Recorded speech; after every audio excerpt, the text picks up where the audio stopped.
Bonjour à tous. Je suis chargée d'animer, de modérer une première table ronde qui s'intitule « Les modifications de l'office du juge vers un juge plus garantiste, l'articulation entre le respect du cadre légal et l'intérêt de l'enfant ». Alors, je modérerai dans la mesure de mes capacités, parce que je ne suis pas réputée pour être quelqu'un d'extrêmement modéré.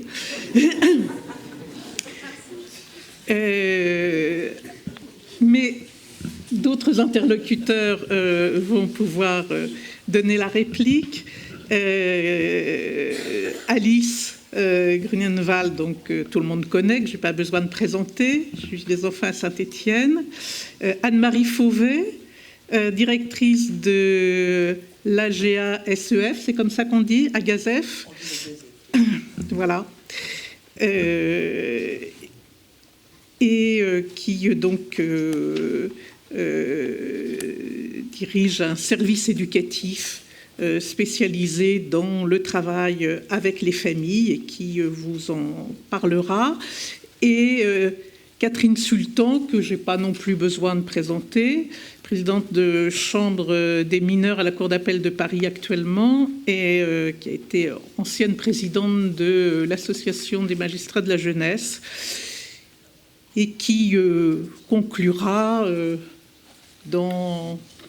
avec un souci d'équilibre de la pensée et de l'expression.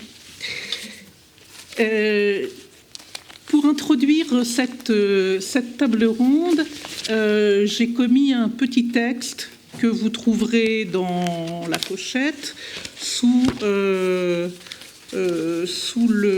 titre « Qu'est le juge cesbronien devenu ?» Il n'est pas signé, c'est ni par excès de modestie, ni par goût prononcé de la clandestinité, c'est simplement que j'ai oublié de mettre mon nom. Donc voilà, vous savez qui l'a écrit. Et je ne vais pas vous faire l'injure de vous le relire parce que je suis sûre que vous êtes précipités dessus. Mais je vais peut-être dans un premier temps vous essayer de faire ressortir les points importants, qui m'ont paru importants dans l'évolution de mon travail de juge des enfants, tel qu'il s'est déroulé entre 1980 et 2017. Donc moi, je suis entrée en fonction en 1980 au tribunal pour enfants de Beauvais. J'ai été juge des enfants à Nanterre de 83 à 99. J'étais 2 ans juge d'instruction des mineurs, c'est une parenthèse que j'ai vite oubliée. Et je suis redevenue juge des enfants de 2001 à 2017 au tribunal pour enfants de Paris.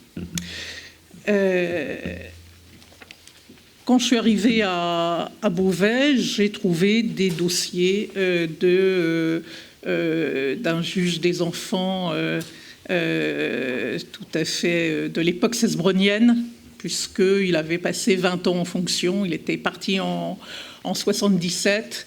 Et donc, il avait inauguré l'ordonnance de 58, il avait vu passer la loi de 70, et j'y trouvais des traces dans les dossiers. Ce qu'on peut dire, pour revenir à ce que disait Véronique Blanchard ce matin, c'est que le juge des enfants, ou plutôt la justice des mineurs, en 45, avec son extension en 58, est fondée sur le couple juge-éducateur. Il nous a expliqué la concomitance entre l'ordonnance de 45 et la création de l'éducation, de la direction de l'éducation surveillée, s'émancipant de l'administration pénitentiaire. Et donc, dans ce tandem, tel Don Quichotte et Chanson-Pansa s'attaquant au moulin à vent, le juge est le pivot du travail éducatif, il est un acteur et il entretient une grande complicité, une complémentarité, une connivence même avec les services éducatifs. Le juge des enfants, par exemple, participe à toutes les réunions de synthèse concernant les enfants, et c'est là, au fond, que s'élaborent les décisions. Il entretient aussi une grande proximité avec les enfants et leurs parents. C'est pour ça qu'il n'y a pas de forme, c'est pour ça que la procédure n'est pas quelque chose qui le chatouille beaucoup. Ce qui compte, c'est d'entretenir un dialogue singulier avec l'enfant dans la continuité.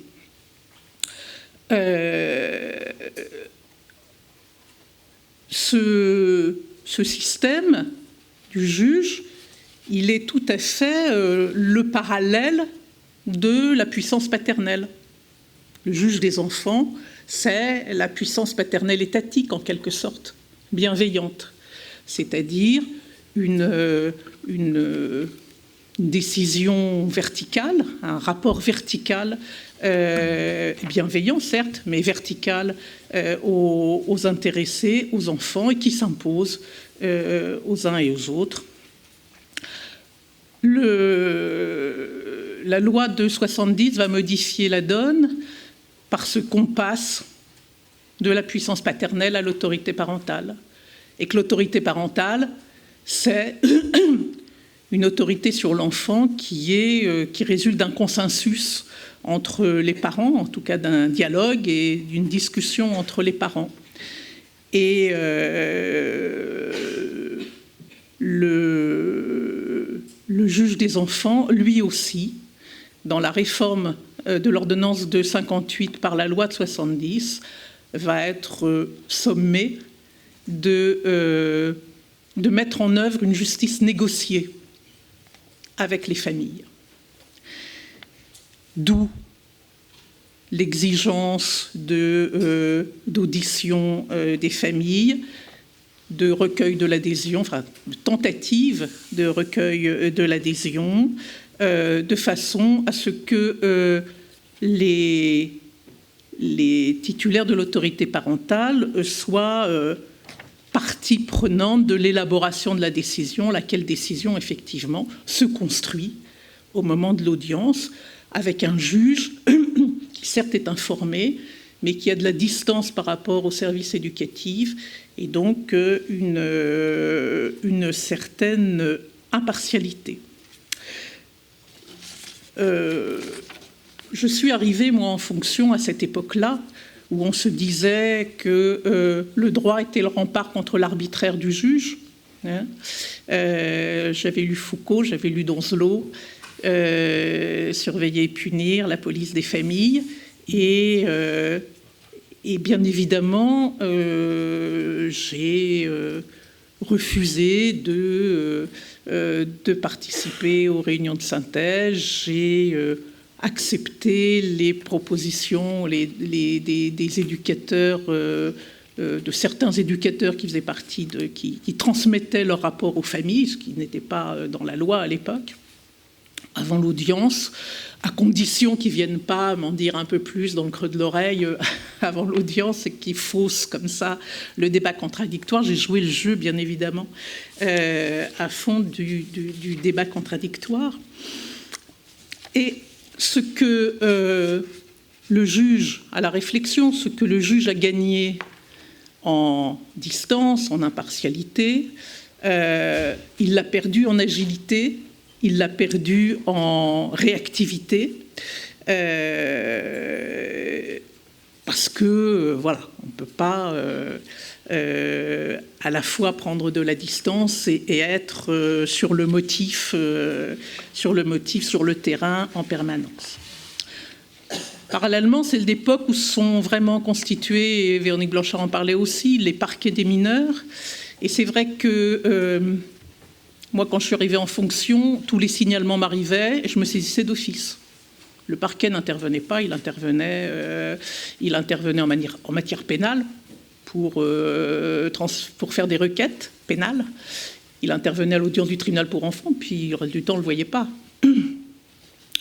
Quand je suis arrivée à Nanterre 3 ans après, il y avait un parquet mineur constitué et le parquet mineur était réceptionnaire des signalements et faisait un premier tri en fonction de l'opportunité de la saisine et de l'évaluation qu'il faisait du danger, et restait un interlocuteur permanent en assistance éducative du juge des enfants.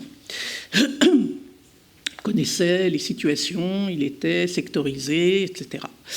Et donc on avait le juge là avait un alter ego qui le positionnait encore plus dans son impartialité, en tout cas dans la distance avec l'événement, mais qui faisait effectivement qu'il n'était plus l'interface entre la société civile, qu'il était plus en prise directe avec la société civile. C'est le parquet qui faisait l'interface avec la société civile, et ce mouvement n'a fait que s'accentuer avec notamment la mise en place de la politique de la ville, et puis avec toutes les lois sur la prévention et le rôle assigné au président du Conseil général de titulaire de la protection de l'enfance sur son département,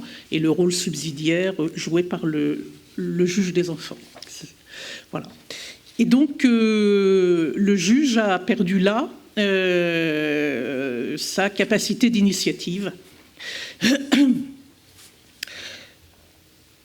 La troisième étape, celle qui, à mon sens, a véritablement modifié la place du juge, c'est la loi qui a fait l'obligation, à partir de 1986, de limiter dans le temps les mesures éducatives à une durée maximum de 2 ans, avec l'obligation de revoir les situations si on voulait qu'elles puissent être prolongées.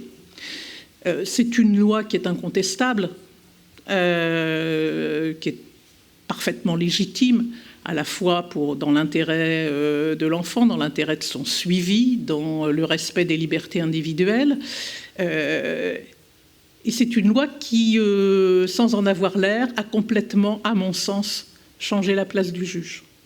Parce que l'emploi du temps du juge, son organisation, s'est trouvé centré sur son échéancier.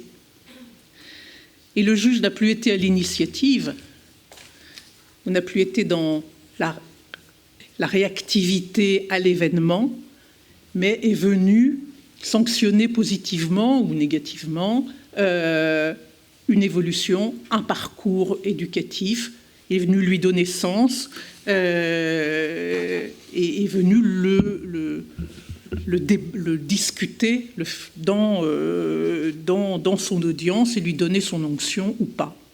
C'est donc le juge est passé d'une position offensive, d'une position active, à une position réflexive.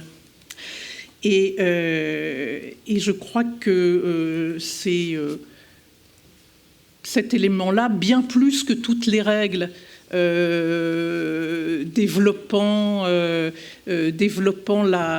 droit des familles, la communication des dossiers, etc., l'assistance de l'avocat, etc. C'est cette règle-là qui a changé, à mon sens, la posture du juge. Alors, au terme de cette évolution brièvement rapportée, telle que je l'ai perçue, peut-être pas la perception de tous mes collègues, 3 questions pour moi se posent, que je pose aux intervenants de la table ronde, que je pose aussi à la salle. Première question, est-ce qu'il s'agit d'un changement de posture ou est-ce qu'il s'agit là d'un autre métier ? Finalement, aujourd'hui, qu'est-ce qui distingue fondamentalement, qu'est-ce qui distingue par nature un juge des enfants d'un juge aux affaires familiales, statuant en matière d'enfance, statuant sur la situation des enfants. Deuxième question, est-ce que ce n'est pas illusoire de penser, de prétendre juguler la toute-puissance du juge par le corset des règles procédurales, alors que celui-ci statue dans l'intérêt supérieur de l'enfant, qu'il en a le pouvoir d'appréciation et d'interprétation de ce concept d'intérêt supérieur de l'enfant, alors que ce concept n'est pas juridique, mais que ce concept relève d'une appréhension politique de la place des enfants et de ce qui est bon pour eux ou pas bon pour eux. Et là, moi, je me dis, qui était bercé, qui était biberonné à Foucault et Donzelot, que Foucault et Donzelot ne sont pas morts. Troisième question, mais celle-là, on l'a déjà posée l'année dernière, mais je la repose parce que dans ma tête, elle est récurrente. Quel avenir a encore un juge des enfants à double casquette, tel qu'hérité de 45 et 58, c'est-à-dire civil et pénal, dans une Europe et même dans un monde où cette dualité n'a pas cours, n'a pas ou n'a plus cours. La question étant posée, je vais donner la parole à Alice, qui va nous dire tous les bienfaits des règles qui se sont construites autour des garanties du droit des familles. Merci Geneviève. Alors, oui, effectivement, je vais articuler plutôt un propos, mais qui va un petit peu dans le sens de ce qu'a dit Chloé ce matin, c'est-à-dire que je ne crois pas que la garantie des droits procéduraux soit incompatible avec notre fonction et notre office de juge des enfants très présent et et justement très spécialisé et qui connaît bien la matière et qui connaît bien les fonctionnements des services. Alors, je suis quand même aussi un pur produit du juge des enfants cesbronien. Je suis devenue juge des enfants après avoir voulu à partir de l'âge de 11 ans en lisant Chien perdu sans collier. Alors vraiment un parcours absolument limpide. J'ai toujours voulu faire ça depuis ce moment-là. J'étais fascinée par ce juge des enfants, homme providentiel sauveur. À Sciences Po, quand on était en prépa pour le concours de la magistrature, notre professeur de droit pénal nous a demandé ce qu'on voulait faire. J'ai dit juge des enfants. J'ai piqué un phare quand il m'a dit, comme toutes les jeunes filles qui ont lu Chien perdu sans collier, vous en reviendrez. J'en suis pas vraiment revenue, mais bon, c'était... voilà. Donc je suis quand même vraiment issue de cette vision-là. C'est-à-dire que c'est cette vision du juge des enfants quand même qui m'a amenée à ce métier de juge des enfants. Et pour autant... Quand je suis arrivée en juridiction à 25 ans, avec cette très haute idée de ce qu'était le juge des enfants, un juge un peu à toutes les places, parents, éducateurs, psychologues, qui peut tout pour les enfants en difficulté, mais quand même avec cette idée qu'il était aussi un rempart contre l'arbitraire de l'administration envers les familles. Bon, ça, c'était très important. J'ai quand même vraiment déchanté, mais fortement, fortement. Déjà, dès mon stage, en tant qu'auditrice de justice, en 2000, donc en 2000, on était quand même encore normalement... Voilà, dans mon TPE, il n'y avait qu'une seule juge qui entendait les enfants en dessous 12-13 ans sur les 4. Les autres ne les entendaient pas, y compris lorsqu'ils étaient placés. D'ailleurs, une petite fille de 9 ans qui était très opposée à son placement demandait depuis plusieurs années à être entendue par la juge, qui le refusait, et qui m'a expliqué. Elle était juge des enfants depuis 19 ans, je le précise. Elle m'a expliqué, tu comprends, je ne suis pas Françoise Dolto. Donc c'était sa raison pour ne pas écouter cette petite fille. La petite fille avait quand même contacté une avocate et le défenseur des droits s'était présenté quand même dans le bureau de cette juge pour dire ça serait quand même peut-être bien de l'entendre. Donc à ces audiences d'assistance éducative, aux audiences d'assistance éducative en milieu ouvert dans ce tribunal où j'étais auditrice de justice, il n'y avait pas d'enfants, donc puisqu'ils n'arrivaient pas avant au moins 12 ou 13 ans, plutôt 13-14. Il n'y avait pas de travailleurs sociaux non plus parce qu'ils n'avaient pas le temps de venir à l'audience, donc on les avait dispensés. Donc la juge était seule, sans greffier, et discutait avec les deux parents. Alors j'ai eu un peu de mal à comprendre la substance de cette audience extrêmement intéressante. Tout ça pour dire qu'en fait, les pratiques, malgré tout, ne pas aborder les pratiques, c'est aussi permettre une très grande diversité de pratiques. Et je dois dire que quand j'ai pris mes fonctions en 2001, à mon arrivée, mon président m'a tout de suite informé que je ne serais pas remplacée dans le cadre de mon congé maternité qui avait lieu 2 mois plus tard. Il m'a dit de renouveler toutes mes AEM par courrier, parce que de toute façon, je ne serais pas remplacée. J'ai dit non. Donc, premier refus de ne pas exercer mon office de juge des enfants. Ça m'a causé quand même de nombreux soucis sur les années qui ont suivi. Je me suis quand même un peu fâchée avec mon président dès le départ. J'ai découvert que lorsque le juge était saisi d'une nouvelle requête, il ordonnait systématiquement une mesure d'investigation, il ne voilait pas les gens, donc les travailleurs sociaux arrivaient dans les familles sans que rien ne leur ait été expliqué. C'était systématique. Les familles, donc, qui n'étaient pas motivées, évidemment, la mesure d'investigation, les familles voyaient donc débarquer ce service. Alors, il y avait très très peu d'avocats. Et alors, lorsqu'ils étaient là et qu'ils pointaient souvent de manière justifiée les dysfonctionnements des services ou les problèmes du respect des droits, les services éducatifs se sentaient systématiquement attaqués. Les familles étaient persuadées que l'audience ne servait à rien parce que de toute façon, il y avait une collusion entre le juge et l'éducateur et qu'on ne les écoutait pas et que tout était joué d'avance. Et d'ailleurs, les avocats exprimaient ça aussi aux audiences, que de toute façon, tout était joué d'avance. Et il faut dire que la manière dont les audiences se passaient, mes prédécesseurs, la façon dont les audiences se passaient, c'est qu'au début de l'audience, ils faisaient rentrer dans le bureau les éducateurs, tout seuls, qui expliquaient donc la situation au juge. Donc la famille attendait. Vous voyez que les éducateurs étaient venus discuter avec le juge. Et honnêtement, j'ai trouvé la situation extrêmement tendue entre les familles, les éducateurs, le juge, enfin quelque chose quand même qui me semblait pas vraiment à sa place. Et donc c'est vrai que j'ai quand même été très soucieuse dès le début de mes fonctions de pouvoir peut-être faire un petit peu autrement quand même et pouvoir écouter, en tout cas voilà, accueillir les travailleurs sociaux, enfin recevoir les travailleurs sociaux tout seuls sans la famille dès le début de l'audience, par exemple. Ces pratiques-là, je les ai arrêtées. J'ai mis en place d'autres choses. Et puis alors, c'est vrai que le décret de 2002 est arrivé juste après, mais c'était, il y a eu un vent de panique et d'angoisse au niveau et des juges et des travailleurs sociaux. On n'allait plus du tout pouvoir rendre la justice puisque on n'allait pas pouvoir écrire ce qu'on écrivait dans les rapports parce que les familles le liraient. Moi, je trouve quand même que... j'arrivais comme juge des enfants, moi, ça m'a vraiment choquée, perturbée qu'on soit dans cette relation-là avec les familles et à penser vraiment que majoritairement, les familles ne pourraient pas entendre et que finalement, on ne pouvait pas leur expliquer réellement les choses. Et... honnêtement, je ne crois pas que le décret de 2002 ait finalement provoqué ce séisme et je pense qu'il a été. Moi, je dirais, tu as cité des choses, Geneviève, que tu considères comme ayant peut-être fait bouger dans un sens négatif les pratiques. Moi, je trouve que ce décret a plutôt apporté beaucoup d'améliorations parce qu'il a, peut-être, il a vraiment impulser quelque chose dans ce travail éducatif avec les familles, le fait de leur exprimer plus clairement les choses, de leur dire ce qu'on écrivait au juge, a peut-être permis aussi, alors ça, Anne-Marie, peut-être tu en diras quelque chose, étant du côté des services éducatifs, d'impulser une autre manière de travailler. Dans le même temps, d'ailleurs, c'était l'arrivée du JLD, et donc ça aussi, c'était vent de panique. Comment on nous fait plus confiance, on ne fait pas confiance au juge d'instruction, ça c'est pour le supprimer. Bon, voilà, et peut-être parce que j'étais plus jeune, moi je me suis dit, mais c'est normal qu'on ne nous fasse pas une entière confiance finalement, c'est normal que peut-être il y ait des doubles regards, c'est normal que je ne sois pas toute puissante envers les familles, envers les personnes pour qui de la détention est requise.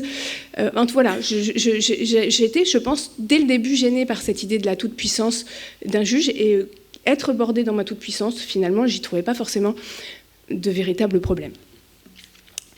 Et c'est vrai que, au départ, c'était pas moi qui devais intervenir. D'ailleurs, j'avais pas du tout envie d'intervenir à cette table ronde, mais c'était Younes Bernan qui a écrit. Enfin, j'avais demandé à Younes Bernan qui a écrit l'article que vous verrez dans la pochette, qui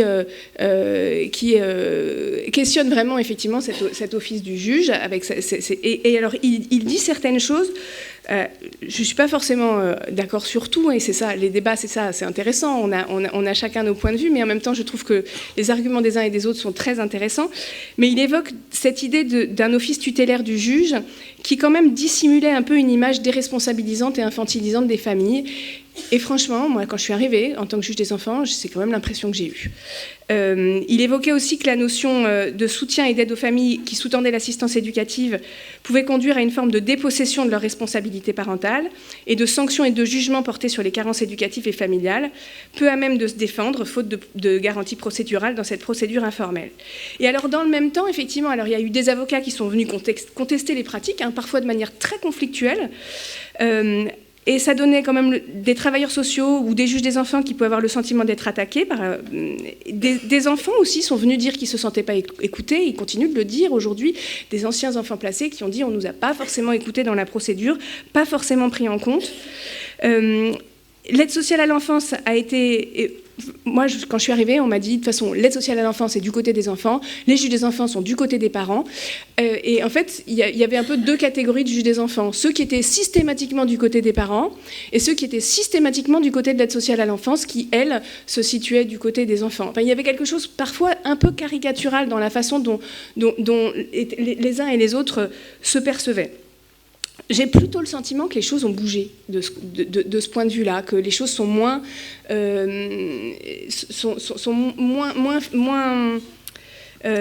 marquées. Alors après, effectivement, je suis arrivée dans une juridiction qui n'était pas une autre. Je pense qu'il y a eu d'autres pratiques ailleurs qui étaient peut-être différentes. Mais en tout cas, c'est ce que j'ai pu constater sur mes premières fonctions. Et avec cette impression quand même que le juge des enfants était pris en étau entre les attentes diverses et contradictoires des uns et des autres, les travailleurs sociaux venant chercher du juge des enfants la confirmation de ce qu'il voulait et que le juge des enfants vienne bien entériner auprès de la famille ce qui était la bonne décision, en étant quand même pas très chaud quand le juge des enfants disait autre chose et plutôt un peu vexé, parfois le prenant personnellement. Si le juge des enfants, finalement, ne prend pas exactement la décision qu'on lui a proposée, je le prends comme une attaque personnelle. Enfin, moi, j'ai vu des éducateurs le vivre un peu de cette manière-là. Ou alors un juge d'enfant qui ne comprenait vraiment rien, parce que de toute façon, il est très jeune, il ne connaît rien. Comment peut-il contredire ma parole éducative souveraine, sachant que, comme tous les juges des enfants probablement qui sont dans la salle, il m'est arrivé d'avoir 3 services éducatifs pour une même famille avec 3 enfants différents, avec 3 perceptions différentes de la famille et de ce qu'il fallait mettre en place. Donc c'est vrai qu'on voit vite, quand on est juge des enfants, que la perception d'un service éducatif n'est pas toujours la même que celle d'un autre service éducatif et qu'il n'y a pas... Ça serait si simple, finalement, s'il y avait une seule, si c'était toujours si facile de savoir quelle était la bonne décision. Donc, c'est vrai que moi, les 3 grandes lois de protection de l'enfance qui sont arrivées depuis 2007, pour moi, elles sont plutôt venues essayer de corriger des choses et essayer d'apporter une forme de cohérence dans le système et d'apporter une meilleure stabilité dans le parcours des enfants. Mais la difficulté, c'est quand même que ces lois sont quand même très, très peu appliquées. On en a parlé, notamment la première sur la subsidiarité, là pour le coup, on n'a pas bougé d'un pouce entre 2006 et aujourd'hui, et que finalement ce que ces lois ont peut-être essayé de porter n'a pas forcément vraiment permis d'apporter de réels changements. 2 événements majeurs ont aussi fait évoluer ma pratique de juge ou ma façon de regarder ma pratique de juge. D'abord, la mise en place du greffier en assistance éducative, que je n'ai pas demandé, je le dis, pendant 15 ans j'ai fait 100 et j'y avais même pas songé. Ça m'a été imposé par mon président, qui est arrivé, président directeur de greffe. De toute façon, on enlève 2 greffiers à la juridiction s'ils ne mettaient pas en place le greffe en assistance éducative. Donc tout était dit. Donc là, évidemment, tout le monde a mis en place les choses. J'ai eu le sentiment, alors j'avais déjà pris pour des audiences difficiles, comme tout le monde, un greffier, mais j'ai eu le sentiment, à partir du moment où il est arrivé régulièrement dans le cabinet, de sortir d'un énorme dysfonctionnement. C'est vraiment comme si j'avais été dans un système dysfonctionnant auparavant, que je n'avais pas forcément vu, parce que sa seule présence à côté, alors déjà, sa seule présence, c'est pas seulement sa présence à côté, c'est aussi le fait qu'au tout début, il ne comprenait pas mes décisions. Alors là, je me suis dit, si le greffier n'a pas compris ce que j'ai dit, comment la famille l'a compris? Donc ça m'a... Enfin, pas toutes mes décisions, n'exagérons pas, mais en tout cas, parfois, elle n'avait pas compris exactement la décision que j'avais prononcée. Donc ça vous fiche quand même une sacrée claque sur votre pratique, en disant bah oui, j'ai peut-être pas bien expliqué. Elle me posait aussi des questions, elle me rappelait que j'avais pas statué sur ceci ou cela. Et c'est vrai que je me suis aperçue que je rendais des jugements de placement en disant plein de choses. J'avais simplement dit la durée du placement, les droits de visite et d'hébergement. J'avais pas parlé forcément des allocations familiales ou de tout un tas d'autres points à l'audience, en revanche, c'était dans le jugement. Donc ça, la présence du greffier à l'audience, c'est venu quand même m'encadrer un peu dans ma propre pratique, gentiment, pas méchamment, mais gentiment. Et j'ai trouvé aussi que par rapport aux familles, il rentrait dans un autre espace quand même, que l'espace de ce truc très intime avec le juge, qui est parfois très, pas forcément désagréable, même parfois agréable quand même, quand on a une bonne relation avec une famille, mais peut-être un peu questionnant sur la place que je pouvais prendre. Donc oui, ça met un peu de distance, mais pas forcément une distance, mais un peu, pas énormément, un peu de distance, mais une distance qui me semblait redonner un peu de place au côté juridictionnel de mon office. Mon autre expérience forte, c'est le Québec. Alors le Québec, ça a été à la fois ce que j'ai pas envie qu'on devienne, c'est-à-dire un juge pour le coup très à distance, dans une salle d'audience. Quand je suis arrivée dans les salles d'audience, j'ai dit mais c'est le bal des robes noires, et désolé les avocats, mais on ne voyait que les avocats, c'est-à-dire que on ne voit pas la famille, et les enfants n'y étaient pas d'ailleurs. C'est-à-dire que je suis quand même plutôt globalement très favorable à l'assistance des enfants par des avocats, mais là, en fait, c'était plus de l'assistance, c'est de la représentation. C'est-à-dire que l'enfant devient absent, est absent. Et je crois que dans les craintes qu'on peut avoir à la FMJF sur cette question de l'avocat systématique, c'est pas tant l'assistance de l'avocat dont on est bien conscient, mais c'est aussi de bifurquer vers un système qui deviendrait justement un système complètement arbitral avec des avocats. Et c'est vrai que ça donne quand même cette impression, les audiences au Québec. En revanche, ça m'a interpellée sur beaucoup de points. Un, sur le respect des droits des personnes, parce que c'est vrai que, pour le coup, les audiences, tout ce qui se fait en accord entre l'administration et les familles ne passe pas devant le juge. On vient devant le juge quand on n'est pas en accord entre la protection de la jeunesse et les familles. Et en revanche, le juge se donne le temps tout de suite. J'ai vu la juge des enfants avait eu une audience le mardi. Elle avait statué sur les droits de visite et d'hébergement. Il s'était passé un problème le jeudi. Elle les a revus pendant 2 heures en visio le vendredi pour statuer sur les 15 jours d'après. C'est-à-dire qu'à un moment, lorsqu'il y a vraiment un souci et qu'il y a un désaccord, il y a cette intervention rapide. Et c'est vrai que ça m'a vraiment interpellée sur nos ordonnances de suspension de droits de visite et d'hébergement sur 3 lignes d'un service éducatif et on ne revoit pas la famille pendant des mois, ce qui sont des pratiques qui ont quand même pu exister. Voilà, ça m'a interpellée. Et l'autre chose, c'était quand même sur, à la fois en n'étant pas forcément d'accord avec ce qui mettait en place, mais quand même ça a agité ma réflexion sur ce qu'on faisait par rapport à la stabilité des parcours, puisque c'est vrai qu'ils ont pris des options très différentes au Québec, de fortement travailler avec le parent et de lui donner des moyens de résoudre sa situation sur un temps court, mais ensuite, s'il n'y arrivait pas, de stabiliser la situation de l'enfant. Je trouve que, alors culturellement, nous ne sommes pas au même point, mais en tout cas que ça donne à réfléchir. Et donc, c'est vrai que j'ai accueilli la loi de 2016 un peu différemment, enfin en tout cas en m'invitant à quand même y réfléchir dans la pratique. Avec toutes ces expériences, et cette réflexion qui ont été les miennes sur ces 20 dernières années, je me dis où se situe aujourd'hui notre place avec des règles, notamment ces 3 lois, la subsidiarité pas vraiment appliquée, l'adaptation du statut 2016, la priorisation du tiers digne de confiance, toutes ces lois qui quand même peinent encore à prendre leur place.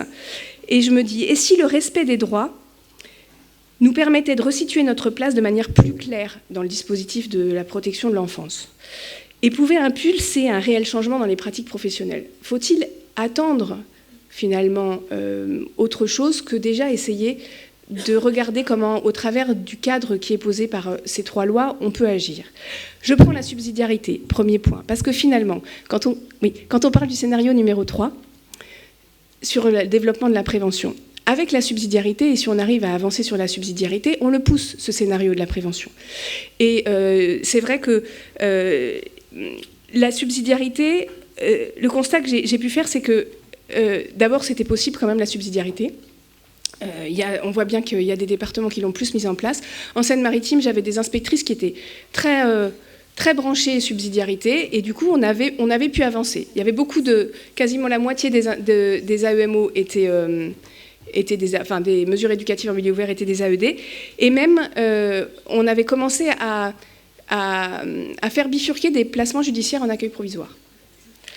Et donc cette subsidiarité, voilà, j'ai constaté aussi que les services éducatifs qui travaillaient vraiment facilement avec les parents, qui avaient mis en place plus de participation des parents à l'action, étaient beaucoup moins en difficulté que ceux qui avaient du mal à travailler avec les parents sur cette question de la subsidiarité. Parce que finalement, ils y arrivaient à travailler avec les parents et à interpeller le juge quand ça ne marchait pas. Alors que ceux qui ont du mal à travailler avec les parents, ils se précipitent sur le juge pour que le juge décide, et comme ça, quelque part, ça évite quand même de discuter avec le parent. Donc, pour moi, la subsidiarité, ça peut être aussi le levier de travailler avec le parent et de faire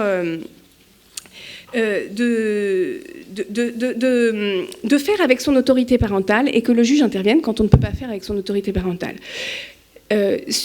L'avantage aussi de la subsidiarité, c'est quand on agit sur la subsidiarité, on a moins de dossiers. C'est un peu comme ce que tu disais ce matin, Chloé, c'est comme si on allait sur la prévention, c'est-à-dire que le nombre de dossiers baisse et qu'on peut se concentrer et être au contraire très présent sur les dossiers les plus sensibles, ne pas hésiter à convoquer lorsqu'il y a un problème sur l'exercice des droits de visite et d'hébergement, et que ça permet aussi d'être là où on a vraiment besoin de nous, c'est-à-dire lorsqu'il y a vraiment une difficulté dans l'exercice des mesures.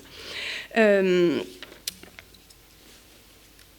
deuxième point, ce sont les ressources familiales, l'autre parent. Pour le coup, il me semble que ce n'est pas une question de moyens de ne pas appliquer la loi de 2022, puis qui nous demande de faire une évaluation des ressources systématique avant de prononcer un placement institutionnel. Je ne suis pas sûre que ça soit encore le cas partout en France. Et en revanche, je trouve que c'est vraiment intéressant, et que là aussi, derrière ça, il y avait beaucoup de freins qui sont des freins pas forcément... des freins de position éducative. Moi, je me souviens d'une jeune fille, d'une jeune femme de 23 ans qui demandait à prendre ses 3 petits frères et sœurs qui étaient placés chez elle. Elle était vraiment super, elle les avait en droit de visite et d'hébergement régulièrement, elle a demandé à les accueillir. Et en fait, les services éducatifs n'avaient rien à dire sur la qualité de sa prise en charge, et lui disaient « Non, mais vous avez votre vie à mener, vous ne pouvez pas prendre votre fratrie. » Et elle m'a répondu tout bonnement « Mais moi, je ne peux pas mener ma vie et même faire mes propres enfants et me dire que je laisse mes frères à l'aide sociale à l'enfance. » Et à un moment, effectivement, je trouve que c'est important que le juge des enfants respecte un peu les cadres et finalement n'aille pas empiéter sur ce sont les valeurs d'une famille, les valeurs d'une personne, lorsqu'elles ne contreviennent pas à la loi et ne mettent pas l'enfant en danger. Donc voilà, ça c'est un point. Je trouve qu'on a vraiment quand même un levier si on respectait vraiment cette priorisation pour peut-être évoluer sur le caractère très institutionnel des prises en charge. Et puis là où effectivement respecter la loi, c'est exercer un réel contrôle sur le soutien à la parentalité, tant qu'il est possible, en se montrant, mais aussi en se montrant très exigeant auprès des parents sur l'exercice des responsabilités parentales. Et ça veut dire aussi, peut-être, à un moment, être plus capable de donner du sens à des adaptations du statut ou à sortir de nos cabinets. Et je crois que cette évolution, c'est-à-dire que moi, je situe aujourd'hui mon action dans ce temps entre le moment où le parent n'est pas capable d'adhérer tout seul aux mesures, ou aux objectifs des mesures. On est bien d'accord, c'est pas seulement adhérer à une mesure, mais adhérer aux objectifs des mesures. Le temps où, effectivement, on va avoir besoin d'intervenir, mais qu'il est encore mobilisable. Après, oui, j'ai fini, c'est ma dernière phrase.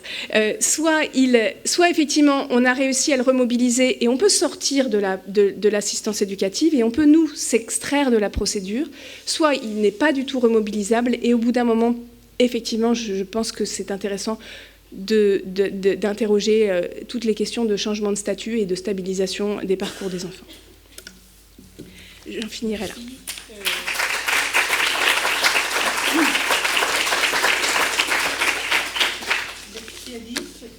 Anne-Marie Sauzet va maintenant nous expliquer comment on mobilise les ressources des familles, précisément.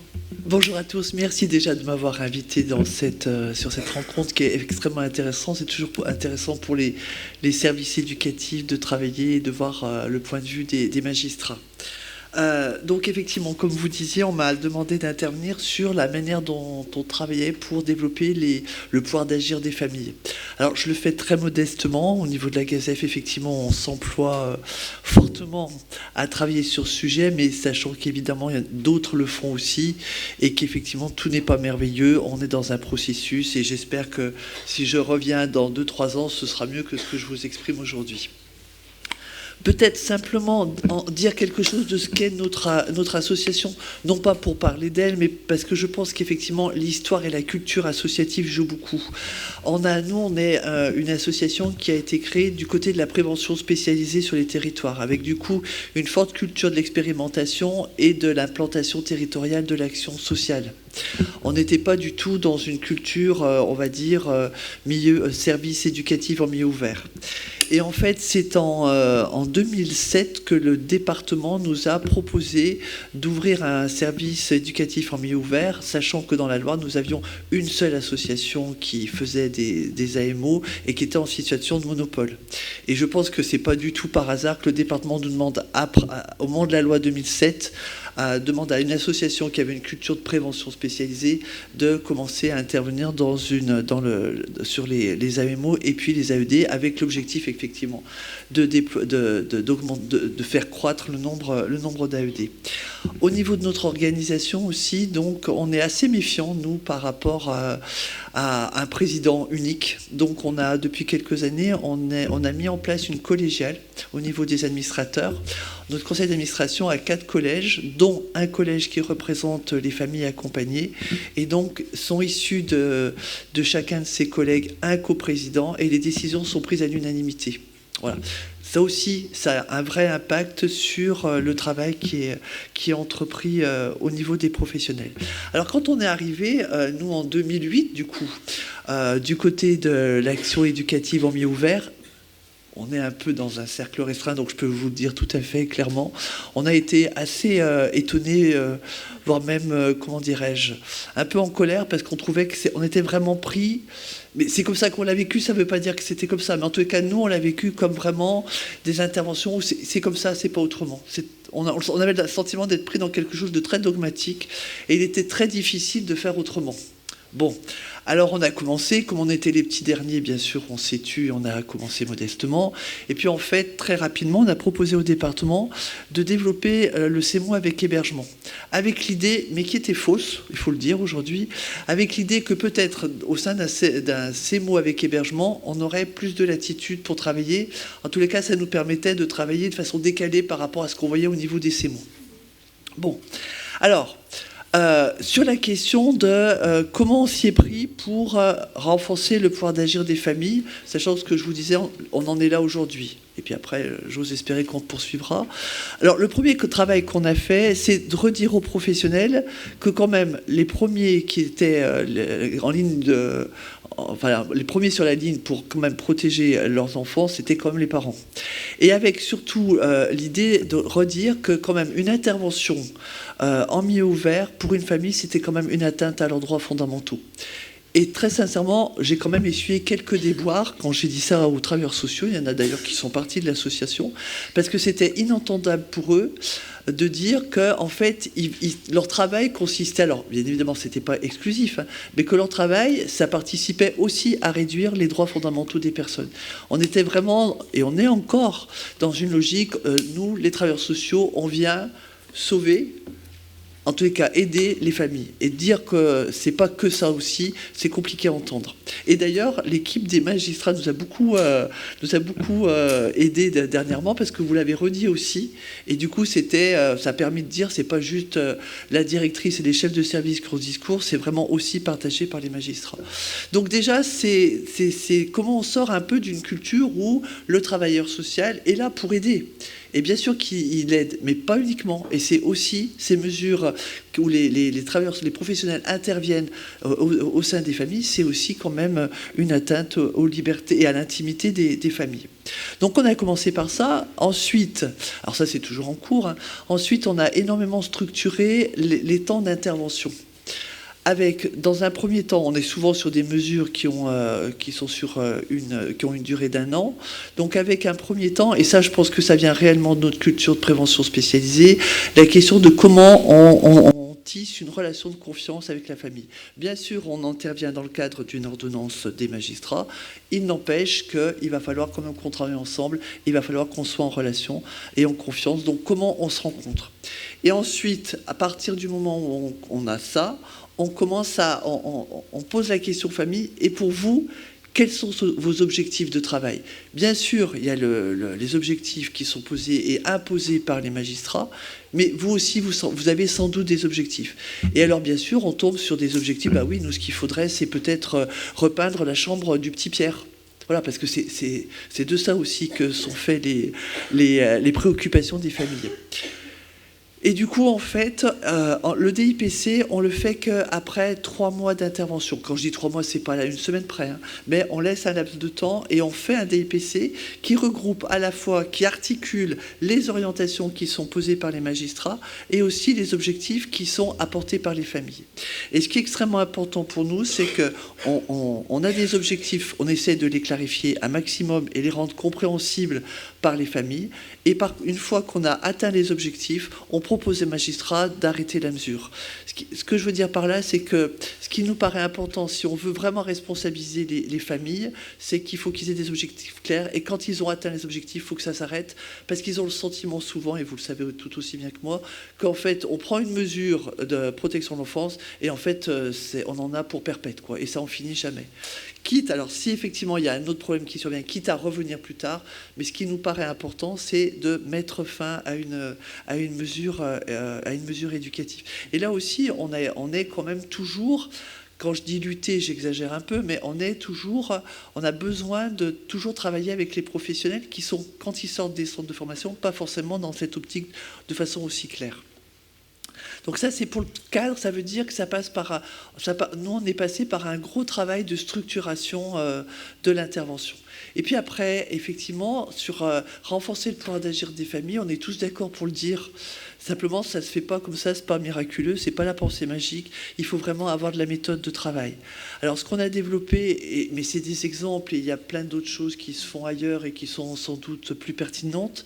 On a commencé à travailler sur les cartographies, c'est-à-dire comment des enfants, y compris petits, peuvent cartographier leur entourage avec un système de dessin et de couleurs. C'est tout simple, hein. Des relations positives, c'est vert, les relations un peu plus compliquées, ça peut être rouge. Et on voit que les petits peuvent très bien cartographier les personnes qu'ils ont autour d'eux. On a pris d'autres supports, là, bien évidemment les génogrammes. Là, j'ai une partie du service qui va poursuivre une formation sur comment on construit un génogramme. Alors moi, ça fait quelques années maintenant que je suis dans la protection de l'enfance, mais quand on a commencé, on parlait surtout des mamans, on parlait finalement assez peu des pères. Aujourd'hui, il y a le papa, la maman, mais il peut y avoir aussi les grands-parents, il peut y avoir les oncles, les tantes, il peut y avoir les voisins qui ont un intérêt auprès de l'enfant. Donc il faut absolument arriver à cartographier toutes ces personnes. Et dans les génogrammes, on voit souvent que toute la branche paternelle est parfois zappée. Donc comment on remet aussi toute cette branche-là qui peuvent avoir, c'est des membres qui peuvent avoir aussi de l'intérêt pour l'enfant. Et comment on les reprend en compte.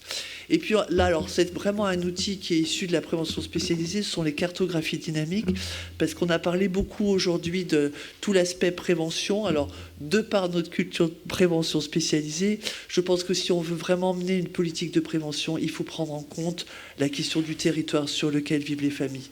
La question du milieu de vie est extrêmement importante.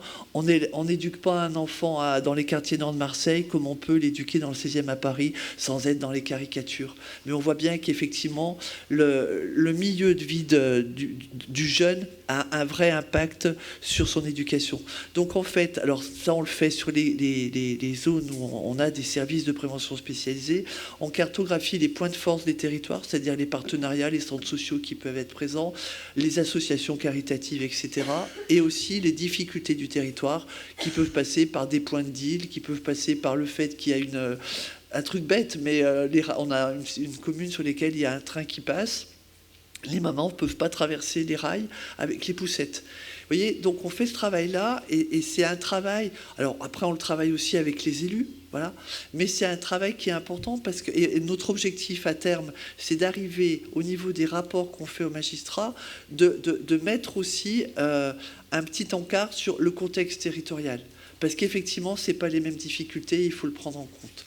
Donc vous voyez, ça c'est tout le travail de repérage des ressources. Et on voit bien qu'il faut de l'ingénierie spécifique. Et puis après, il y a le travail de comment, en fait, on va déployer ces ressources autour de l'enfant. Et du coup, alors, je pense que vous en avez tous entendu parler. Alors, ce sont les conférences des familles. Alors, moi, j'ai été formée en 2011 avec mon copain Mohamed Lousni Dretis. Pour vous dire la réalité des choses, parce que c'est pas si simple, j'ai été formée en 2011, j'étais extrêmement emballée en me disant on va faire des conférences des familles, ça va être formidable. J'ai mis 10 ans à faire en sorte que les professionnels de la Gazève puissent entreprendre réellement des conférences des familles. Et Dieu sait que j'ai mis énormément de moyens financiers pour tous les former.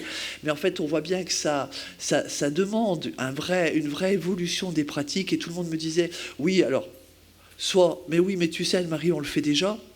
Ce qui n'était absolument pas le cas. Ou alors... oui, mais c'est pas possible. Les familles, ils ont personne autour d'eux. On peut pas faire des conférences des familles. Vous voyez. Donc, il a fallu bien galérer, mais on y arrive.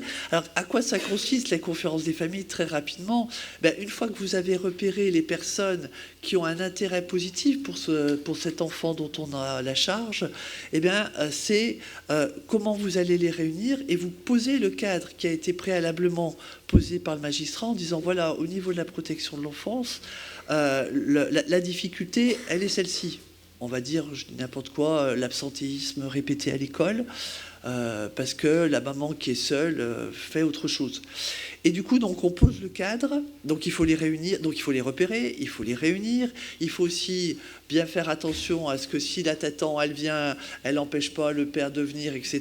Donc ça veut dire qu'il faut préparer une ambiance où les différents membres de la famille se mettent pas sur la figure, si vous me passez l'expression. Et du coup, ensuite, leur poser le cadre, et quand on a posé le cadre, leur dire, voilà, nous, on vous a posé les choses, on attend de vous que vous nous fassiez un plan d'action. Et on part. Extrêmement compliqué pour les éducateurs de partir, parce que c'est de dire, on perd la maîtrise. Ceci étant, malgré tout, on impose, on quitte la salle, et on se rend compte quand on revient que dans la majorité des cas, et quand je dis la majorité des cas, c'est une très grande majorité, le collectif qui sont les membres de la famille, mais aussi autres. Nous, on a travaillé avec des voisins. Le collectif vous propose des solutions que nous, en tant qu'EduxP, on n'aurait jamais pu imaginer. Voilà. Alors après, et nous, le simple rôle qu'on a, c'est vraiment de le garantir, ça. Il faut absolument... Donc, chacun écrit... Il s'engage, et puis après, effectivement, nous, on suit le plan d'action. Et là, vous avez des solutions qui sont intéressantes et qui sont du coup à hauteur de capacité des familles. Chacun dit, ça, je peux le faire. Et on a souvent des sœurs aînées, effectivement, comme disait Alice tout à l'heure, qui disent, moi, effectivement, je peux les prendre, mes petits frères, sur cette période-là, etc., etc. Et là, on voit que ça redonne, vraiment, ça remet la famille et ses capacités au centre des choses. Puis alors après, effectivement, il y a la suite des conférences des familles. Et c'est comment on maintient ces capacités qu'on a pu faire émerger, comment on les maintient. Alors évidemment, je vous disais, il y a la convention, et puis après, on la propose aux magistrats, en fait, cette convention. Et puis ce qu'on a développé dernièrement, qui est extrêmement intéressant, c'est les entretiens narratifs. Alors, qu'est-ce que c'est les entretiens narratifs? Moi, j'ai été formé, alors je vais vous en parler extrêmement, je vous fais vraiment la synthèse rapide.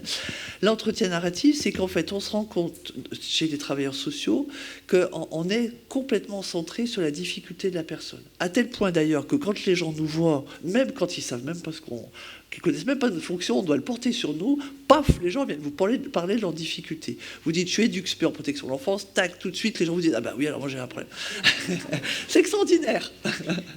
Donc forcément, quand les gens arrivent dans un service éducatif, ils sont tellement habitués. Alors en plus, vous avez des familles qui ont plusieurs travailleurs sociaux autour d'elles, donc elles sont extrêmement habituées. Vous avez des gamins qui maîtrisent plus le langage éducatif que les éducateurs spécialisés eux-mêmes, d'ailleurs. Hein, c'est extraordinaire.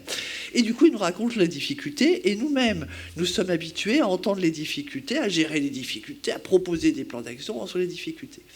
Et du coup, faisant ça, et ce que nous disait notre formatrice, c'est qu'en fait, on se rend compte aujourd'hui du côté des neurosciences, qu'en fait, à force de parler à quelqu'un de ses problèmes sans cesse, ça finit par avoir un impact. Ceci étant, je pense qu'on peut tous le comprendre. Et en fait, on renforce la difficulté. Ce qui, une fois qu'on vous le dit, vous dites, c'est évident, en fait. Moi, si on me parle de mes problèmes, évidemment que je finis par être un problème moi-même, quoi. Donc, l'entretien narratif, et je vous assure que c'est pas une mince gymnastique, en fait. L'entretien narratif, c'est d'apprendre à refaire le contenu de notre questionnement et de nos entretiens en recentrant la personne sur ses capacités. Alors, comme en plus, ils ont l'habitude de venir exposer leurs difficultés, on galère un petit peu au démarrage. Et en fait, à partir de leurs difficultés, de revoir un peu les systèmes de valeurs sur lesquels ils s'appuient, et de faire émerger, de faire émerger leurs capacités pour qu'ils puissent en prendre conscience et s'y appuyer dessus. Donc, ce qu'on a fait, nous, au niveau de la Gazève, mais c'est vraiment expérimental et peut-être qu'on va évoluer. Pour le coup, sachant qu'effectivement, les travailleurs sociaux, c'était difficile pour eux de changer de braquet, donc on a mis aussi les administrateurs. Alors, comme en plus je vous disais tout à l'heure qu'on n'a pas hyper confiance, donc on les a mis sur du fer, et du coup ça a relancé une très belle dynamique au sein de notre conseil d'administration, soit dit en passant. Et donc les administrateurs rencontrent les familles plutôt en fin d'accompagnement. Justement, ils ont tous été formés sur les entretiens narratifs, et à partir donc d'une discussion qui peut paraître assez informelle, en fait, le but, c'est de faire le bilan de l'accompagnement qu'ils ont fait dans le cadre de l'AMO, ou l'AED d'ailleurs, et puis justement pour faire émerger avec les familles leurs capacités, leur dire, regardez tout ce que vous avez pu déployer tout au long de l'accompagnement. Vous voyez, ça, vous avez pu le faire, donc ça veut dire que pour la suite, vous pouvez continuer à vous appuyer sur ces ressources. Ça a l'air de rien comme ça, mais c'est extrêmement important. C'est un petit peu, vous savez, on fait le cartable pour la suite. Et comment vous allez pouvoir être autonome vous aussi. Voilà, ça veut dire quoi? Ce que j'essaie de vous dire, c'est qu'en fait, au niveau des services éducatifs, c'est pas miraculeux, il faut de l'ingénierie. Et aujourd'hui, on a du mal à faire entendre aux travailleurs sociaux, aux éducateurs spécialisés, ce sont des généralistes.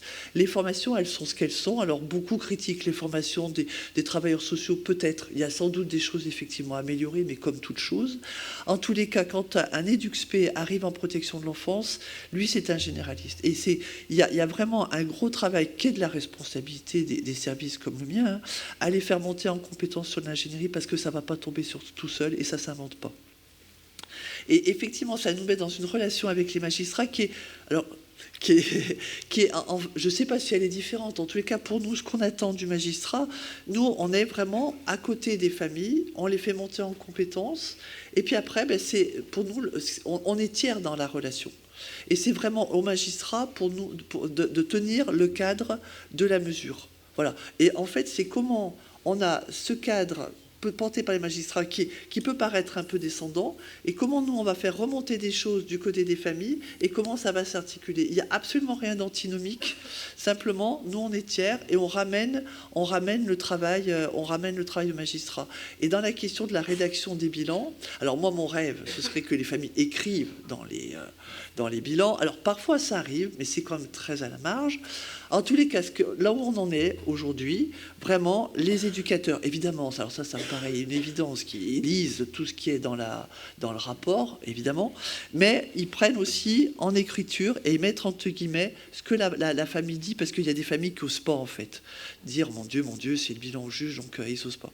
Voilà, ceci étant, moi je pense que si on travaille dès le début de la mesure à accompagner la famille, à écrire dans le bilan, je pense qu'on pourra y arriver. Mais voilà, ça c'est une piste d'amélioration qu'on a. Je finis rapidement, puisque j'ai vu que j'avais mes 5 minutes, je finis rapidement pour dire quelque chose que je voudrais préciser sur la question des coopérations. Parce qu'effectivement, je pense que l'enjeu, c'est comment on va travailler en coopération les uns les autres. Alors, aujourd'hui, ce que je constate, et j'en suis tout à fait désolée, tout le monde emploie le mot coopération. Or, là aussi, alors nous, on a travaillé 3 ans dans le cadre d'une recherche-action sur les coopérations. Une coopération, là aussi, ça ne s'invente pas. Une coopération, c'est une méthode de travail qui est assez précise, d'ailleurs. Alors, nous, on a travaillé à une, il doit y en avoir d'autres. Mais comment, en fait, on va travailler sur l'élaboration d'un intérêt commun et surtout, comment on structure énormément notre travail, justement, pour être en capacité les uns les autres à faire un pas de côté, éventuellement dans le domaine d'intervention de l'autre. Mais si on ne veut pas que ce soit le bazar, et si on veut que ce soit juste un pas de côté, il faut que ce soit extrêmement structuré. Alors, j'avais pensé aussi vous parler de toute la question de la RH, comment on travaille avec des travailleurs sociaux justement pour parvenir à l'évolution de ces pratiques professionnelles. J'ai pas le temps, mais ce que je vous dirais juste, moi je pense qu'on revient à une logique de métier, ce qui interpelle aussi sur les tailles des associations. Aujourd'hui, on a des choses qui sont énormes, où en fait, si vous voulez, j'essaie d'aller vite, si on veut que les travailleurs sociaux responsabilisent les parents, il faut aussi que leur employeur les responsabilise, eux, dans le cadre de leur association employeur. Et comment, en fait, on favorise une gestion du personnel participative. Si les travailleurs sociaux sont les exécutants d'une grande direction générale, c'est clair qu'ils vont... Moi, je ne pense pas qu'ils seront en capacité de renforcer la participation des familles. Voilà. Je le dis rapidement, ça mériterait, là aussi, ça mériterait des heures de travail. Ce qui est sûr aussi, et ça, j'arrête après, simplement, il y a peut-être un autre espace. On est des établissements sociaux, parce que voilà, c'est l'HAS qui nous dit vous êtes des établissements sociaux, c'est vrai. Mais au-delà de ça, on est aussi des associations. Et qui dit association dit participation citoyenne. Et au-delà de la question de comment on peut faire participer les familles et renforcer le pouvoir d'agir des familles dans le cadre de la protection de l'enfance, on a peut-être aussi une carte à jouer, un petit supplément d'âme, les associations, dans comment on peut renforcer la participation des citoyennes, des familles qu'on accompagne dans le cadre de nos instances associatives. Voilà, là il y a quelque chose, parce que ça aussi, ça participera à renforcer leur pouvoir d'agir. Mais ça veut dire, là où on en est aujourd'hui, une profonde modification et une profonde évolution de nos instances. Voilà, merci.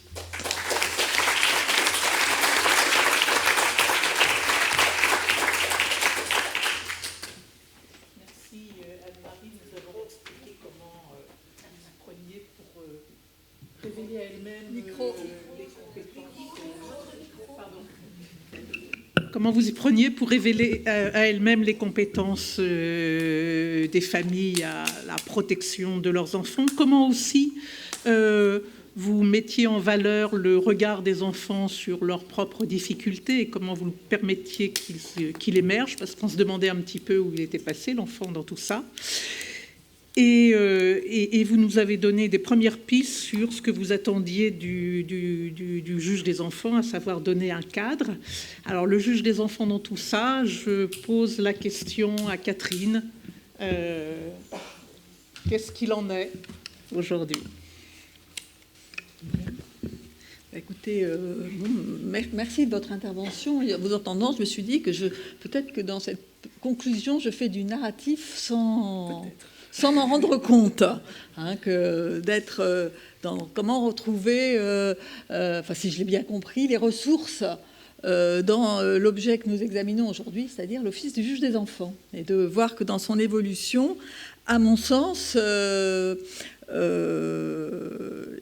on peut avoir un discours narratif qui positive ce mouvement. Et quand j'ai réfléchi, et puis on en a un petit peu discuté avant aujourd'hui avec les autres intervenants de la table ronde sur le thème, entre l'esprit du juge cesbronien et la nécessaire garantie des droits, je souhaitais conclure en fait cette table ronde en soutenant que ce qui fait la singularité du juge des enfants, ne se dilue pas dans cette opposition. Et je pense d'ailleurs que personne ne l'a vraiment dit. Hein.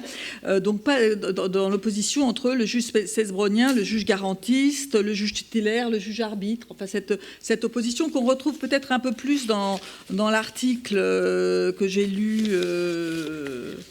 de notre collègue que je ne connais pas d'ailleurs, Younes Bernan, voilà, où on retrouve peut-être plus cette opposition, et à mon avis, on s'enferme. Hein, parce que je pense que cette tension entre ces deux pôles, elle est productive.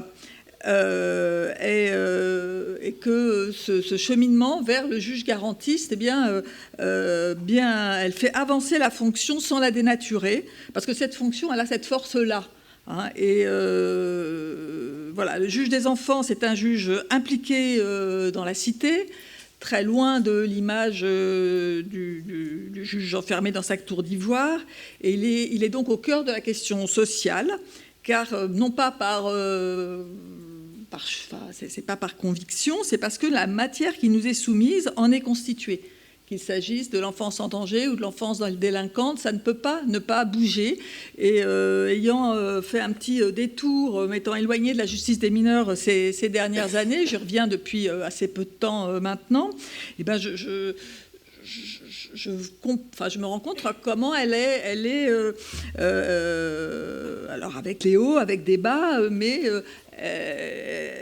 elle s'est emparée, elle a été même revivifiée par d'autres questionnements qu'elle reprend avec son approche. Hein, et je parle des problématiques de fond, que ce soit celle des violences conjugales, que ce soit celle des violences sexuelles, que ce soit la question de la radicalisation, que ce soit la question de la prostitution des jeunes filles. Enfin, je veux dire, tout ça, c'est des questions de société, c'est des questions fortes, et la justice des mineurs, à partir de ça, elle poursuit sa route, mais différemment. Je pense que ça rend vivant, ça n'arrête pas. Alors, comme tous les champs de la justice des enfants, elle est perméable aux évolutions de la société, à ses attentes renouvelées vis-à-vis à l'égard du juge. Entre autres, sous différents mouvements, entre autres l'impulsion, et ça c'est mon parcours à moi, c'est assez amusant parce que voilà, on a prise de fonction en 80, si j'ai compris, 2000, 90, enfin on est à peu près, même si je me rajeunis de 2 ans là, mais enfin bon, on est à peu près à là-dedans, et puis on a tous lu Chien perdu, comme ça c'est dit, hein, on a tous lu Chien perdu sans collier, et sans ça je ne serais pas là, donc moi non plus. Donc c'est ça qui me permet d'être avec vous cet après-midi. Donc il y a aussi l'impulsion de la Convention internationale des droits de l'enfant, celle de la Convention européenne des droits de l'homme. Le droit a évolué. Voilà, donc là, le droit des mineurs, ces évolutions l'ont bousculé. Parfois l'ont contraint à des changements qu'on a perçus comme des changements de culture, mais qui n'étaient peut-être pas forcément. Et l'exemple qui a été repris par chacun sur l'accès du dossier par les familles, c'était une belle leçon, hein, parce qu'on le rejetait pas, mais ça nous inquiétait. Et finalement, ça a plutôt enrichi, ça a enrichi notre matière. La justice des enfants, elle a surtout, et ça, on l'oublie pas, mais il faut le rappeler, elle est aussi source d'inspiration. Hein, dans ce mouvement-là, elle a inspiré les autres champs de la justice. Et donc, ce modèle de justice, il a su ingérer ces mouvements. Alors, est-ce qu'il a perdu ? Peut-être pas peu. Est-ce qu'il a gagné dans ce mouvement ? Sûrement, ça c'est certain, c'est ce qu'on vient de se dire. Donc, je le redis, il y a des mouvements que nous avons craints, il y a d'autres dont nous nous sommes réjouis. Et la vitalité de l'Association française des magistrats de la jeunesse et de la famille n'y est pas pour rien, hein, d'avoir défendu depuis longtemps cette singularité du juge des enfants, qui ne s'est, à mon sens, pas diluée. Et je dirais qu'il respire encore, et même mieux que ça. Alors, est-ce qu'il faut déboulonner les statuts, relire le passé avec les lunettes du présent ? Bon, C'est une tendance à laquelle je pense qu'on n'a pas du tout envie de céder. Nous avons reçu la justice des mineurs qui s'est construite en effet entre 1945 et 1958, mais c'est comme un héritage précieux et vivant. Et elle a su s'émanciper de ses racines, mais elle ne les a pas rompues. Jeune juge, je me souviens d'avoir été effarée, donc quand une de mes collègues qui m'a servi de modèle pendant longtemps, donc pour laquelle j'ai un grand respect, elle m'avait raconté que quand elle était juge des enfants au démarrage de ses fonctions, elle s'était rendue dans une famille avec les services éducatifs pour exécuter le placement et repartir avec le bébé dans les bras. J'étais assez étonnée, mais ce qui a pu se pratiquer en 1975 était inenvisageable en 1990, mais c'était. Voilà, donc c'était une autre époque, et une époque où c'était possible. Et nous vivons dans une époque où ça ne l'est plus, mais sans regret, enfin je veux dire, bien entendu. Donc le débat depuis lors et depuis longtemps, donc certains se disent juges avant d'être juge des enfants, et d'autres se disent juge des enfants en un seul mot. Donc, où que l'on pose la majuscule, les deux mots, les deux vocables sont indissociables. Et d'ailleurs, ce qu'on dit depuis tout à l'heure vient nous le rappeler. Alors, d'une manière très, très synthétique, et qui, je pense... comment définir les équilibres et la procédure d'assistance éducative. Elle s'inscrit donc dans le droit de l'autorité parentale, ça a été beaucoup redit, et chacun à sa manière, chacun avec son approche. C'est donc cet ensemble de droits et de cette autorité parentale qui est un ensemble de droits et de devoirs qui a pour finalité l'intérêt de l'enfant, qui est exercé par les pères et mères. Et l'intervention du juge des enfants doit être proportionnée aux carences de cette responsabilité parentale dans la protection de l'enfant. Et la loi de 2007 vient renforcer cette graduation de la réponse en privilégiant la prévention. Alors c'est très facile à dire, ça se dit très vite, sauf qu'on peut passer une vie, et certains passent une vie, à travailler sur ces sujets-là. Donc le juge des enfants n'est pas l'arbitre entre les droits des parents et le droit de l'enfant, ni le bras armé de l'administration, je crois que c'est notre tension aussi. Il est le garant de la protection de l'enfant dans le respect des droits de l'autorité parentale, dans la limite de leur compatibilité avec l'objectif de protection. Que d'écueils, que d'embûches, que d'interprétations et de diversité pour y parvenir.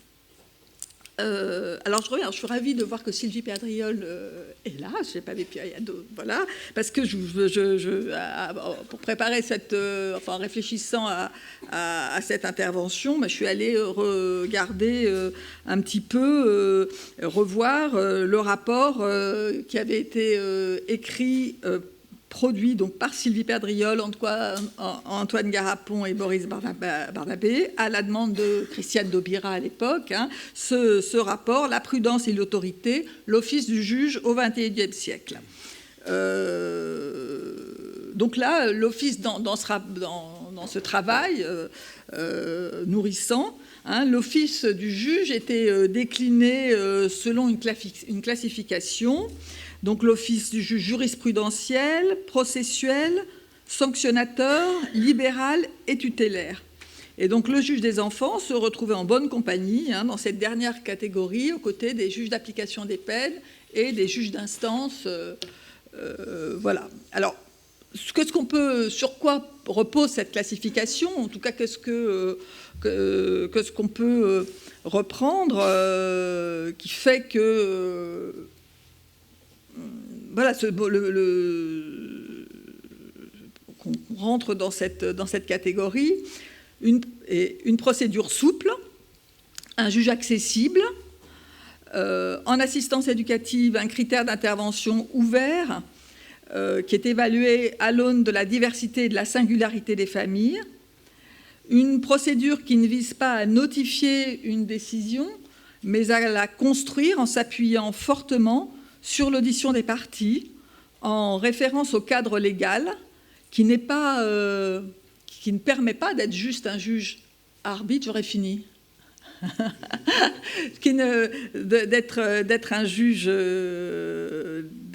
arbitre, parce que ce critère d'intervention, il est en lui-même porteur de valeurs, porteur d'un projet pour l'enfant, et donc c'est ce critère d'intervention qui est chaque jour, ou enfin en tout cas au cœur des audiences, donc inlassablement travaillé et mesuré, donc à la lumière de situations particulières, de la recherche de l'adhésion, dont on a parlé tout à l'heure, du respect des convictions philosophiques et religieuses de la famille, des exigences du travail éducatif dans le cadre judiciaire, de la prise en compte des réalités et des ressources territoriales, de la continuité de l'intervention du juge des enfants qui oblige le juge et qui le conduit donc à adapter ses décisions, à les rendre à la réalité. Donc les réformes qui viennent dont on a parlé de celles depuis 2007, de 2007 à aujourd'hui, donc plus ou moins récentes, ne s'opposent pas à ces spécificités. Je dirais au contraire, ce qu'a présenté Alice va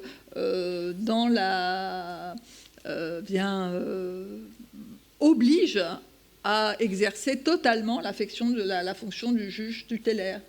Parce que le fait que ce soit, quand on parle de la révisibilité des mesures, des auditions obligatoires avant toute décision, de la formalisation aujourd'hui des auditions de l'enfant, qu'on peut trouver, on va en parler tout à l'heure, qu'on peut trouver peut-être rigide, mais enfin entre recevoir tous les enfants, dresser un procès verbal après les avoir entendus, systématiquement à chaque audience, et puis ne pas entendre un seul enfant, selon l'exemple que tu as décrit tout à l'heure et qu'on a pu connaître dans les pratiques de certains juges des enfants.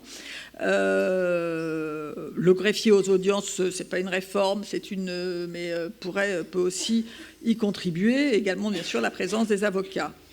Alors, les risques de ce modèle, parce qu'il en présente, bien sûr, et là aussi, est-ce que les récentes réformes ne viennent pas comme des contre-feux à ces risques?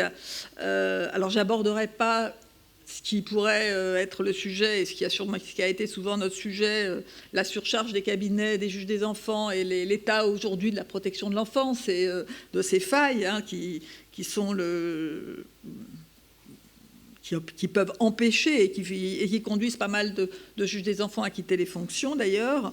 Mais dans ces risques, j'y classerais donc la solitude du juge des enfants, la tentation de la toute-puissance, la projection, le manque de distance, l'absence des contre-pouvoirs. Et donc la présence des tiers qui sont introduits par les dernières réformes, la désignation plus fréquente et systématique d'avocats d'enfants. Alors la question du tiers digne de confiance, quelle place va-t-il trouver? J'en sais rien. Ça peut poser. N'empêche que c'est un tiers. La collégialité, là aussi, qui est pas. Mais tout ça, ce sont des réformes qui ont été inspirées par les bonnes pratiques. Mais qu'est-ce qu'on va en faire pour que ça devienne un plus et que ça ne rigidifie pas? La généralisation des greffiers aux audiences, je le redis, c'est déjà dans la loi, mais le fait d'être plus entendu pour le généraliser. Donc tout ça, ce sont des contre-feux. Enfin, bon, l'autre risque, c'est le repli du juge des enfants. C'est un juge, comme je crois que je commençais mon propos en disant le juge des enfants, c'est un juge dans la cité, c'est un juge, il intervient dans un territoire, et la question est, est-ce que la capacité du juge à s'associer à une politique publique en restant à sa place, sans crainte de perdre son indépendance? Ça, tu as un peu abordé le sujet, Geneviève. Quand j'ai pu constater à la force de résistance quand j'étais à la direction de la protection judiciaire de la jeunesse, où j'étais arrivée en me disant juge des enfants, directrice de la protection judiciaire de la jeunesse, mes collègues vont tous être en soutien et m'aider dans le projet que je conduisais, enfin que j'espérais, que j'essayais de pousser. Alors pas du tout.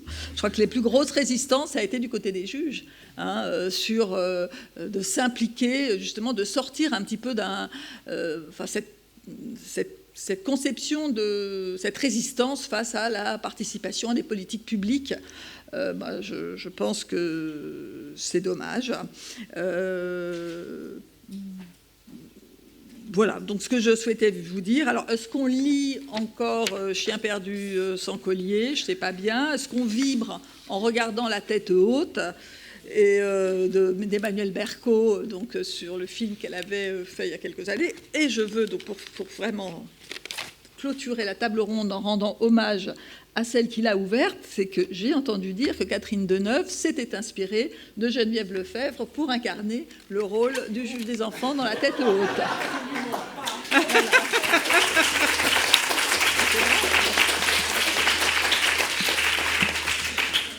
Merci Catherine, merci à tous les intervenants. Après cette table ronde foisonnante, je vois qu'il est 15h59. Est-ce qu'il nous reste quelques minutes pour un débat?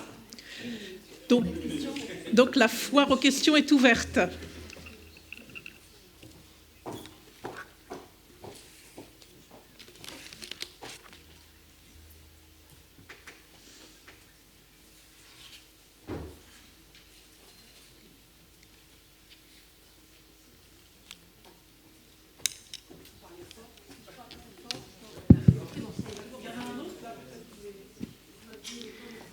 Ça marche. Pascal Bruston, je suis juge des enfants à Paris, puis comme on parle d'où on parle, je vais dire d'où je parle. Je suis juste située entre Geneviève et Alice, et je vais dire que c'est Geneviève qui m'a formée. Et je lui rends encore hommage aujourd'hui.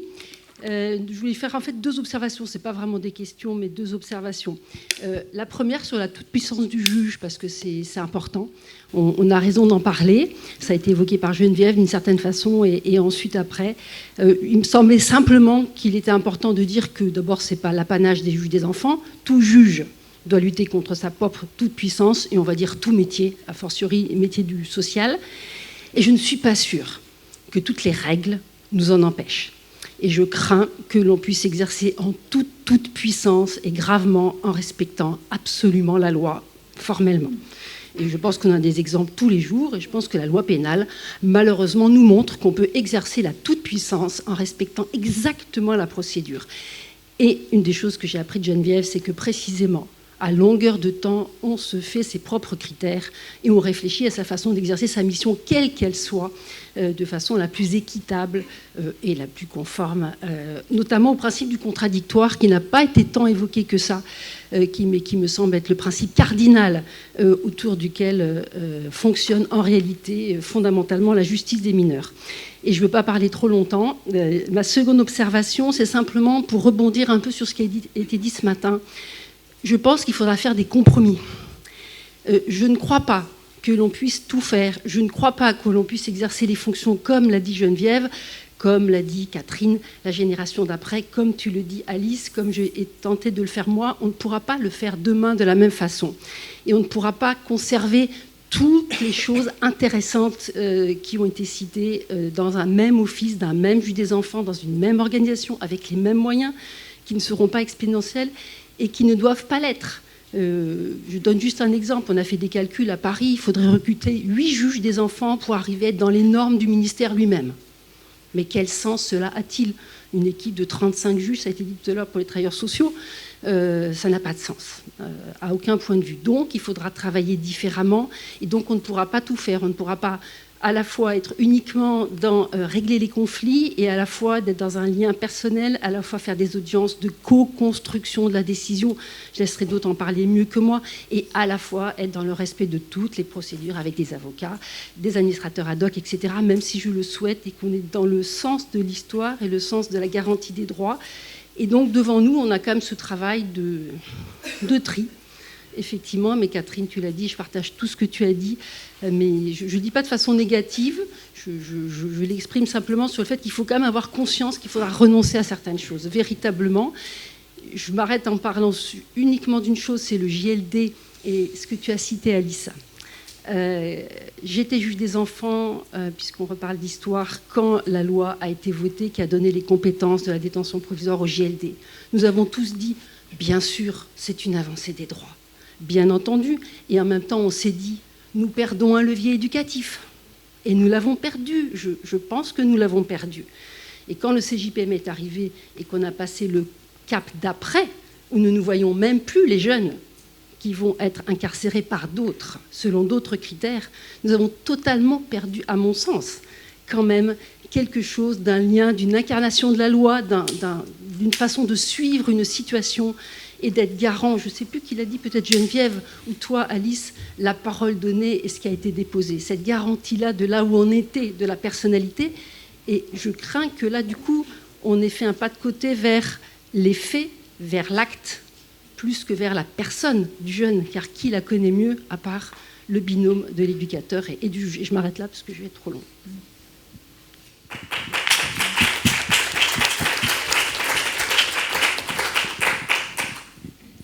Bonjour, je suis Dominique Attia, je suis avocate. C'était une question que je voulais vous poser. J'ai trouvé votre intervention absolument passionnante au niveau de tout ce que vous avez pu inventer et la manière différente de travailler avec les familles et les enfants. Je voulais savoir d'abord, est-ce que vous travaillez, parce que vous avez parlé de coopération, est-ce que vous travaillez d'une manière ou d'une autre, et comment d'ailleurs, pourquoi pas inventer quelque chose avec les avocats ? Est-ce que vous en avez ? Donc ça, c'est la première des questions vraiment qui me semble extrêmement importante. Je suis très troublée et très frappée par... alors c'est vrai que depuis ce matin, vous reparlez du fait qu'effectivement l'assistance éducative se trouve dans le chapitre sur l'autorité parentale, mais lorsqu'il y a une très grosse différence que j'ai constatée lorsque vous êtes avocat d'enfants ou avocat de parents. Le discours que vous entendez n'est pas du tout le même. C'est-à-dire que lorsque vous êtes avocat de l'enfant, le service éducatif, le magistrat, tout le monde travaille en parlant de l'enfant, et l'enfant est extrêmement au centre. Lorsque vous vous retrouvez avocat de parents, ce qui me semble d'ailleurs beaucoup plus difficile en définitive que d'être avocat de l'enfant, et je découvre ça sur le tard dans ma vie, c'est beaucoup plus compliqué parce que je trouve que, contrairement à ce que j'ai entendu, je trouve les travailleurs sociaux et les magistrats très en difficulté avec les parents, alors que pour moi, il n'y a pas tellement de... Enfin, même si les parents sont compliqués, parce qu'autrement, on ne se retrouverait peut-être pas dans la situation, c'est toujours dans l'intérêt de l'enfant. C'est toujours l'enfant qui devrait être au centre, etc. Et il y a une vraie difficulté en ce qui concerne les magistrats, et notamment pas à Paris et en région parisienne, mais en province, où il y a un tel turnover des juges des enfants qu'il est extrêmement difficile d'avoir la colonne vertébrale du juge, j'allais dire, du juge qui connaît le dossier, qui a l'antériorité, avec du coup une sorte de décentrage notamment sur l'aide sociale à l'enfance, et sur son expertise, qui fait que du coup le juge... l'impérium du juge disparaît un petit peu et c'est l'ASE qui prend le pouvoir. Je le ressens dans plusieurs situations en province, pas à Paris, pas en région parisienne où les juges restent là plus longtemps, mais en tout cas en province. Et disons aussi donc cette difficulté pour l'avocat. On va parler tout à l'heure de l'avocat de l'enfant, pour l'avocat du parent, la difficulté de pouvoir, pour les magistrats et pour les services éducatifs, de considérer l'avocat qui est là, évidemment, pour être garant des droits, mais aussi qui a, dans cette matière spécifique de l'assistance éducative, qui est donc l'intérêt de l'enfant et que l'enfant s'en sorte, une grosse difficulté de pouvoir laisser une place à cet avocat, avec donc ce côté, et cette évolution aussi depuis 20 ans, du rôle du juge des enfants qui n'est plus du tout le même. Et ça, c'est le pénal qui a influencé, j'allais dire, tout le droit des mineurs, qui a vraiment incroyablement évolué, et aussi donc, par cette tension qui s'est créée, une difficulté de trouver une manière de comment travailler avec cet acteur de justice. On n'est pas auxiliaire de justice, on est acteur de justice, c'est ce qu'a dit la CEDH. Comment travailler en gardant chacun sa place avec cet acteur de justice qui est l'avocat, toujours dans l'intérêt de l'enfant, c'est-à-dire aussi dans l'intérêt des familles. Sur votre question concernant notre coopération avec les avocats, alors c'est très intéressant que vous posiez la question maintenant parce qu'on est exactement à la croisée des chemins. Jusqu'à présent, on peut travailler avec des avocats sur des situations individuelles. Voilà, mais de façon ponctuelle. Voilà, on n'a pas un partenariat spécifique avec les avocats. Pour autant, dans la Loire, on avait une association qui était le TAG, c'était Ton Avocat Génial, qui n'existe plus en tant que tel. Et la semaine dernière, c'est pour ça que ça me fait sourire, la semaine dernière, j'ai repris contact, parce que j'ai des copains qui étaient dans le TAG, qui m'ont dit, mais t'inquiète pas, on n'existe plus en tant que tel, mais on est justement en train de reprendre contact pour avoir un partenariat un peu plus établi. Donc on en est là à ce jour, parce que je partage effectivement tout à fait votre point de vue. Je pense que l'avocat, qu'il soit l'avocat de l'enfant ou qu'il soit l'avocat de la famille, fait complètement partie du système dans lequel est pris l'enfant, pour le coup. Donc voilà où nous en sommes aujourd'hui. Peut-être après, il y a peut-être des... Merci beaucoup pour toutes vos interventions. Elles étaient extrêmement intéressantes. Véronique Blanchard, historienne. Je vais faire le point biblio à chaque intervention. Et votre intervention autour de l'entretien narratif et de ce que vous avez dit à la fois, on ne fait parler que des difficultés. Et l'autre chose qui me semble très importante, qui est vraie aussi en histoire et que montre l'histoire sur l'histoire de la justice des enfants et de la protection de l'enfance, c'est que le magistrat et les éducateurs, ils arrivent à un moment où il s'est passé quelque chose. Et tout est vu à partir de ce qui s'est passé. Et tout est relu à partir de ce qui s'est passé. Et il y a un grand sociologue qui a beaucoup travaillé sur cette question, pas pour la protection de l'enfance, mais il est quand même à lire, c'est Bourdieu et l'illusion biographique. Comment, dans notre histoire, on raconte notre histoire de là où on en est. Et on essaye de comprendre là où on en est par ce qui s'est passé.